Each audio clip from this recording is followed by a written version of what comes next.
Imagine you come home from a long day at work and you find your family member unresponsive on the floor. Do you know what to do? Well, today I'm going to inform y'all about cardiopulmonary resuscitation, which is commonly known as CPR.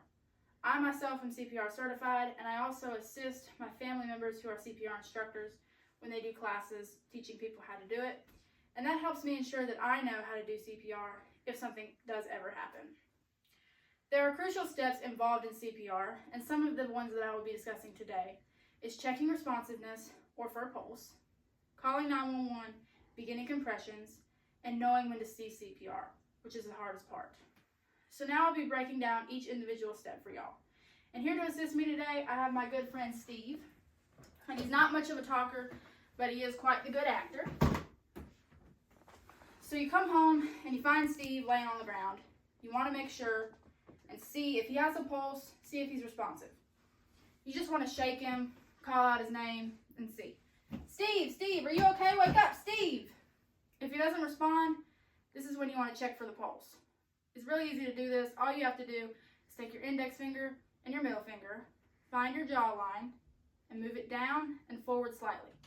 You want to hold this for 5 to 10 seconds, and if you don't feel a pulse, you need to take out your phone, call 911, put them on speakerphone, make sure that you remain calm. Tell them everything that you know, all the information you can give, and ensure that you tell them CPR is in progress. And again, please just remain calm. So to begin CPR, you want to find the center line of the chest, which is right about there. So then you want to take your hand and interlock your fingers.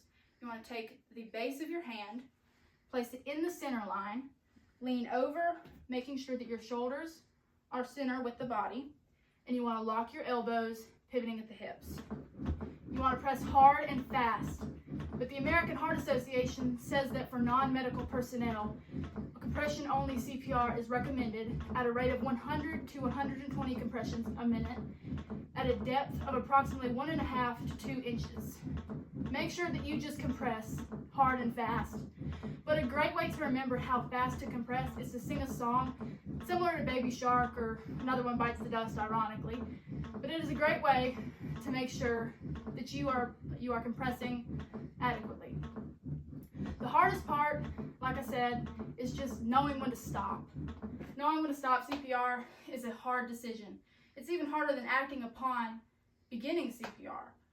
The only time that you should stop CPR is when the paramedics arrive and they tell you that you can stop, until someone comes in and takes over CPR, or until he wakes up and he says, hey, don't do that again.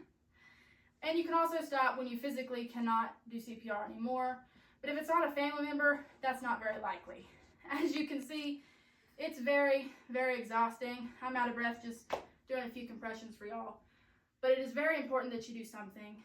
And in conclusion, the main points of CPR are checking responsiveness and pulse, making sure that you call 911 and begin compressions, and the hardest part, ceasing CPR.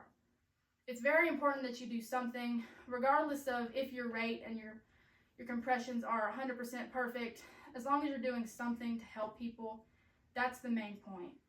I hope that now you all know what to do if such situation arises, and I hope that after this, you decide to become CPR certified like I am.